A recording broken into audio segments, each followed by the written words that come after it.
नमस्कार. आज तारीख आहे 5 ऑक्टोबर 2020.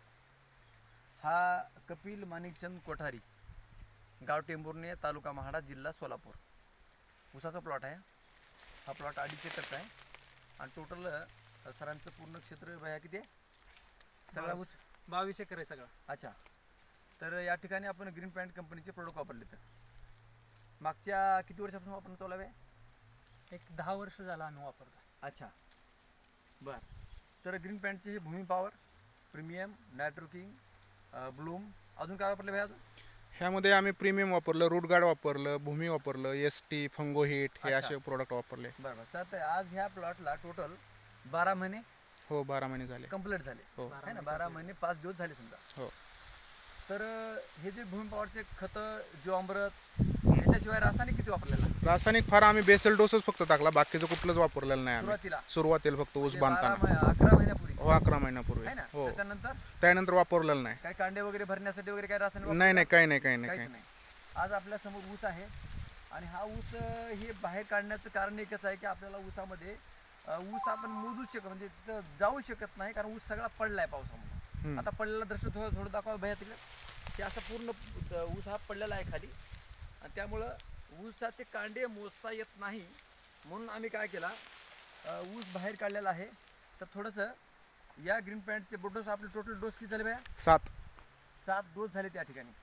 12 महिन्यात 7 डोस झाले. तर बरेच शेतकरी 1-1, 2-2 डोस टाकला की मोकळं होतात. तर जास्त डोस टाकल्यामुळं सुद्धा काय फायदा होतो त्याचं उदाहरण म्हणजे कपिल भैयाचा ऊस आहे. आता मी काय करतो, या ठिकाणी ह्या ऊसाचे कांडे मोजतो है ना. आता बघा, हे इथं ऊस आम्हाला काढता आलं नाही, मागचे 2 कांडे तिथंच राहिले, तर ह्याला तोडून काढले आम्ही. तर हे 1, 2, 3, 4, 5, 6, 7, 8, 9, 10, 11, 12, 13, 14, 15, 16, 17, 18, 19, 20, 21, 22, 23, 24, 25. इथून पुढे तुम्ही बघा. 26, 27, 28, 29, 30, 31, 32, 33, 34, 35, 36, 37, 38, 39, 40, 41, 42, 43, 44, 45, 46, 47 कांडी रनिंग. तर या ठिकाणी 25-30 कांडे आल्यानंतर काही शेतकरी खुश होतात, आनंद आहे, चांगली गोष्ट आहे. पण आपण उत्पादन खूप वाढवू शकतो त्याचं उदाहरण या ठिकाणी कपिल भैयांनी या ऊसाला काय लागतंय आणि कधी लागतंय त्या प्रमाणात दिलेलं आहे.